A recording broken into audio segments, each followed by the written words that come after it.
Vehicle insurance लेते समय किन किन बातों का ध्यान रखें ताकि आपका क्लेम कभी रिजेक्ट ना हो।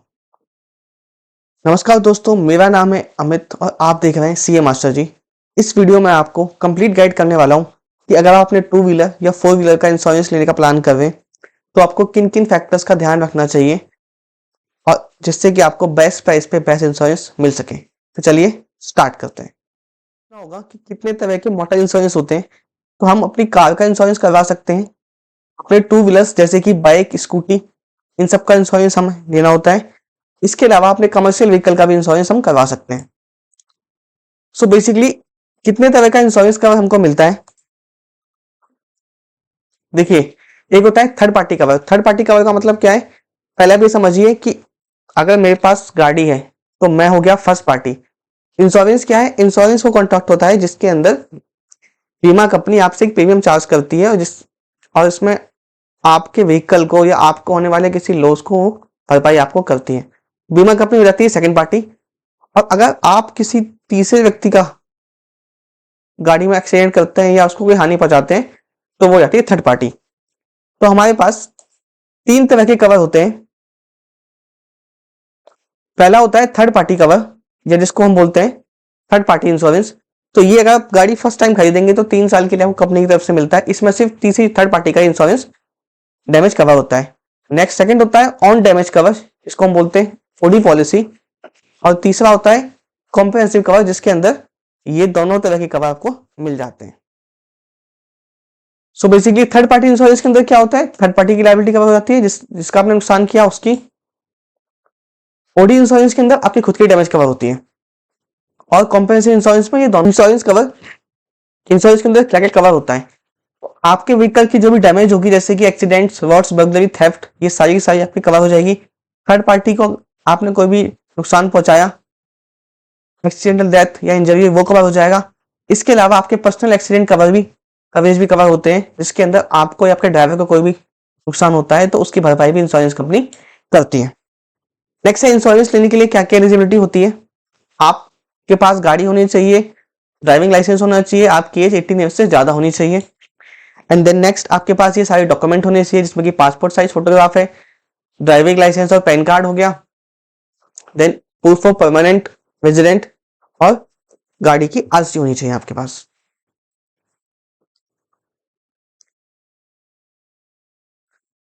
अब बात करते हैं जब आप गाड़ी का इंश्योरेंस ले रहे हैं तो आपको किन किन बातों का ध्यान रखना है। सबसे पहले आपको ये चेक करना चाहिए कि गाड़ी की जो आईडीवी कंपनी दे रही है वो ज्यादा से ज्यादा होनी चाहिए, क्योंकि आईडीवी वो वैल्यू होती है, इंडेमनिटी वैल्यू, जब अगर आपकी गाड़ी का कोई भी लॉस होगा, हेफ्ट होगा, तो इंश्योरेंस कंपनी आपको वही अमाउंट रिकवर करेगी।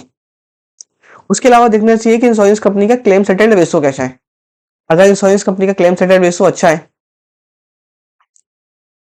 तो इसका मतलब इंश्योरेंस कंपनी जेन्युइन है, लोगों की क्लेम एक्सेप्ट करती है और वो आपका क्लेम भी एक्सेप्ट कर देगी। इसके अलावा आपको देखना चाहिए कि उस इंश्योरेंस कंपनी के कितने सारे गैरेज के साथ टाई अप है, कैशलेस है, क्योंकि अगर आप कैश विद कैश जाएंगे तो पहले आपको पे करना पड़ेगा, उसके बाद कंपनी से इंश्योरेंस की रिकवरी होती है। कैशलेस में आपको अमाउंट पे नहीं करना पड़ता। इसके अलावा कंपनी की हिस्ट्री आपको चेक करनी चाहिए। देन कंपनी की फाइनेंशियल स्टेबिलिटी देखनी चाहिए कि कंपनी मार्केट से भाग तो नहीं जाएगी। उसके अलावा आपको कोस्ट कंपेयर करना चाहिए। तो जब भी आप इंश्योरेंस पॉलिसी बाई कर रहे हैं आपको 2-3 प्लेटफॉर्म पे अपनी इंश्योरेंस की पॉलिसी चेक कर ले कोड चेक कर लेना चाहिए। इसके लिए पॉलिसी बाजार को रेफर कर सकते हैं, एको को रेफर कर सकते हैं, या फिर जहां से आपने गाड़ी खरीदी है, मान लीजिए आपने मारुति की गाड़ी खरीदी है तो उनसे भी आप इंश्योरेंस की कोड लेकर चेक कर सकते हैं। आपको इस पॉलिसी के अंदर फीचर्स चेक करने चाहिए एंड कुछ एड ऑन कवर चेक करने चाहिए जिनको हम वन वन डिस्कस करेंगे। इसके बाद आपको डिसाइड करना चाहिए कि आपके लिए कौन सी पॉलिसी बेस्ट रहेगी।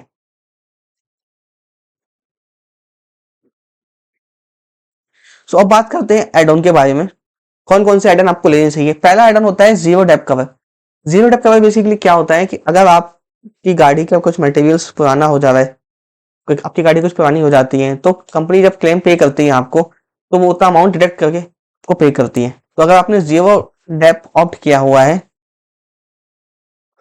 आपको अपनी गाड़ी की जो भी पार्ट्स की ओरिजिनल वैल्यू होगी ना वो इंश्योरेंस कंपनी आपको पे करेगी। नेक्स्ट इसके अंदर आता है इंजन का कवर। इंजन कवर वो होता है कि अगर मान लीजिए आपका इंजन फेलियर हो जाए या इंजन इलेक्ट्रिक सर्किट की वजह से इंजन में कुछ प्रॉब्लम आ जाए या पानी वगैरह भर जाए तो उसके लिए कवर दिया जाता है, उसमें इंजन की पूरी कॉस्ट कंपनी रिकवर करती है। नेक्स्ट है की रिप्लेसमेंट कवर। की रिप्लेसमेंट कवर वो कवर होता है जिसके अंदर इंश्योरेंस कंपनी आपको उसके पार्ट्स की कॉस्ट की लॉस हो जाने पर वो आपको उसको प्रोवाइड कराएगी। इसके अलावा नेक्स्ट होता है आरटीआई। आरटीआई होता है राइट टू इनवॉइस वैल्यू। ये स्टार्टिंग के 3-4 साल में ही आपको मिलेगा गाड़ी के। इसके अंदर अगर आपकी गाड़ी का थेफ्ट हो जाए या डैमेज हो जाए तो जितनी इनवॉइस वैल्यू आपने इंक्लूडिंग टैक्स दी थी वो सारी की सारी आपको वापस मिल जाती है। देन नेक्स्ट आता है आपका आरएसए, जिसको हम बोलते हैं रोड साइड असिस्टेंस। अगर आप रोड पे कहीं चल रहे हैं और अचानक से आपकी गाड़ी बंद हो जाती है या आपका फ्यूल खत्म हो जाता है, तो अगर आपको टो करके कहीं जाना है, गाड़ी को लेके जाना है, उस केस में रोड साइड असिस्टेंस आपके काम आता है। तो ये सारे के सारे एड ऑन आपको चेक कर लेने चाहिए, जो जो आपके लिए बेनिफिशियरी हो वो एड ऑन आपको लेने चाहिए। और मैं इसमें कहूंगा कि जीरो डेप और आरटीआई तो आपको जरूर लेना चाहिए। देन नेक्स्ट बात करते हैं, अभी तक हमने बात की कि इंश्योरेंस का क्लेम, इंश्योरेंस आप बाय कैसे करेंगे, क्या क्या एड ऑन आपको देखने पड़ेंगे, क्या फैक्टर आपको ध्यान रखने पड़ेंगे। अगर आपने इंश्योरेंस बाय कर लिया, उसके बाद अगर आपके साथ कोई थेफ्ट हो जाता है, कोई आपका लॉस होता है, तो उस केस में आपको क्लेम करना होगा। तो क्लेम का प्रोसेस क्या होता है, अगर आपको कोई माइनर डैमेज एक्सीडेंट हुआ है तो उस केस में आपको इंश्योरेंस कंपनी के पास जाकर क्लेम लॉस करना होता है, एक कंप्लेन लिखवानी होती है जो कि क्लेम फॉर्म के अंदर होती है। अगर आपकी गाड़ी की थेफ्ट चोरी हो जाती है तो आपको एक एफआईआर करनी पड़ती है, उसकी कॉपी आपको इंश्योरेंस कंपनी को सबमिट करनी पड़ती है। उसके बाद इंश्योरेंस कंपनी एक सर्वेयर साइन करता है, जो सर्वेयर है वो सारे के सारे डॉक्यूमेंट देखता है, वेरीफाई करता है। उसके अलावा वो आपका क्लेम का एसेस करता है एंड देन क्लेम आपका गैरेज में जाके गाड़ी वहां पे जाके वेरीफाई होता है। उसके बाद इंश्योरेंस कंपनी आपका क्लेम पास कर देती है। इंश्योरेंस क्लेम के अंदर कौन कौन सी चीजें कवर नहीं होती है उसका आपको जरूर ध्यान रखना चाहिए। नॉर्मल वियर एंड टियर इसमें कवर नहीं होती है। अगर आप मेलिशियस एक्टिविटीज कोई फ्रॉडुलेंट कवर कर रहे हैं तो भी कवर नहीं होगा। इसके अलावा अगर आप विदाउट ड्राइविंग लाइसेंस ड्राइव कर रहे हैं तो आपको इंश्योरेंस कंपनी कोई क्लेम नहीं देगी। एंड अगर आपका कोई मैकेनिकल ब्रेकडाउन हो जाता है या कोई ज्योग्राफिकल बाउंड्री जो डिसाइड किया उसके बाद आप चले जाते हैं तो उस केस में भी इंश्योरेंस कंपनी आपका क्लेम पास नहीं करेगी। जो आपको रिकमेंड कर सकता हूं वो होंगी बजाज अलायंस, भारतीय एयरटेल, एचडीएफसी, आईसीआईसीआई लोम्बार्ड। इसके अलावा इंश्योरेंस लेना चाहिए कि नहीं लेना चाहिए, तो थर्ड पार्टी इंश्योरेंस तो इंडिया के अंदर लीगल लायबिलिटी है, आपको लेना ही पड़ेगा। और फर्स्ट पार्टी लेना भी या कंप्रेहेंसिव इंश्योरेंस लेना भी एक समझदारी वाला काम रहता है, क्योंकि इससे आपका जो भी फ्यूचर में अगर लॉस होने वाला है तो वो कम हो जाता है, आपकी लायबिलिटी कम हो जाती है, आपकी डैमेज जो होती है व्हीकल्स की वो रिस्क कवर हो जाता है। इसके अलावा अगर आपको फिजिकली कोई डैमेज होता है, कोई आपका एक्सीडेंट हो जाता है तो आपका हॉस्पिटल का बिल भी रिम्बर्स हो जाता है, और इन केस ऑफ डेथ भी फैमिली के पर्सन्स को उसका कंपनसेशन मिल जाता है। तो इंश्योरेंस आपको जरूर लेना चाहिए। इसके अलावा मैं आपको एक इंश्योरेंस की पॉलिसी दिखा देता हूं जो मैंने अभी रिसेंटली बाय किया था। तो बेसिकली ये मैंने ओडी पॉलिसी बाय की है क्योंकि मेरे पास ऑलरेडी मैंने अभी नई गाड़ी ली थी तो मेरे पास थर्ड पार्टी कवर 3 साल के लिए है।